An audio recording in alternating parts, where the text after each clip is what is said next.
Hi everyone, my name is Bettina, and I'm getting very excited and hyped for StevenBomb 3, Week of Sardonyx. I'm so hyped that I'd like to share some of my predictions for what will happen in each episode, by looking at the titles for clues. I don't know if this counts as spoiling the show, since I haven't seen anything yet and this is all guesswork and speculation. Still, if you'd rather go into StevenBomb 3 completely blind with no expectations, then you're free to stop watching this video. I'm not going to watch these episodes for a while, so if you see them play and I happen to be wrong about any of these theories, please don't spoil them for me in the comments.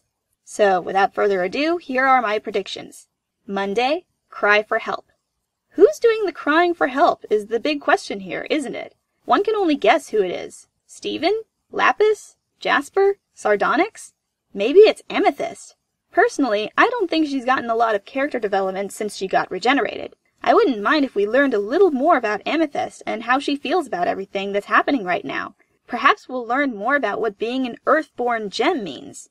I'd like that to happen, and maybe someday we'll get an episode like that, but this is the week of Sardonyx after all, so I'm guessing Sardonyx is going to be the one crying for help. Tuesday, Keystone Motel. This is a big mystery to me. Does Beach City have a motel called Keystone? I've never noticed it. Is it a place on Homeworld? Is it in another location entirely that Steven and his friends decide to visit? The literal definition of keystone is a central stone at the summit of an arch, locking the whole together. I expect this motel and/or what is contained in it will hold the key to answers of some big questions, particularly about Sardonyx. Otherwise, this might be just a laid-back, low-stress episode where Steven and his friends take a trip and stay at a random motel. Kind of like how the second episode in StevenBomb 2 was about Ronaldo making his documentary. Wednesday, Onion Friend. I'm looking forward to this episode the most because this title clearly tells us that we're going to get some new development on Onion, the strange little kid who never talks, even though Steven has him as a contact on his phone. How does that even make sense? Has a weird onion-shaped head with no ears and is probably not even human.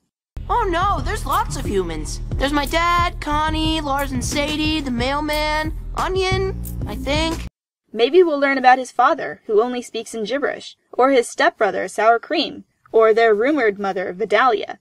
Whatever the case, I have been extremely curious about what place Onion really has in Steven's universe for a long time, so hopefully we'll get some good answers there.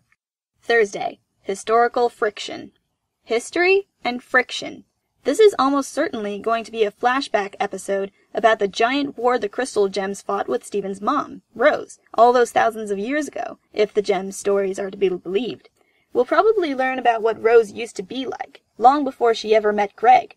Perhaps how she met Pearl and Garnet and even Amethyst. Maybe what Homeworld used to be like and why she decided to suddenly go to war with her own people. Perhaps we'll learn about Homeworld politics and the Diamond Authority and gem culture in general. Or, you know what? Maybe this history won't have anything to do with Rose. This is the week of Sardonyx, so maybe we'll get to hear about her story. Whatever we learn, I'll bet we're going to get some big revelations about what the mission of the Crystal Gems is really all about, and what this is all building up towards. Friday, Friendship. This is the most vague title of all, and can be taken to mean any number of things. Will the episode be about friendship? Will it explore the relationship of certain characters that the fans like to ship? Is it talking about a literal spaceship? Are we going to have another gem invasion, but from gems who are friends? Whatever the case, everything will probably go down in this episode, so the StevenBomb will hit strongest right here. Hopefully we'll get more time to recover from this and won't have any more StevenBombs for a long time. For those who stayed, thanks so much for watching this video and listening to my theories and predictions for StevenBomb 3. I hope I'll be right in some of my guesses, but I won't be too disappointed if what happens is nothing like I'm expecting. Because, hey, it's Steven Universe. Thanks again for watching. Bettina out.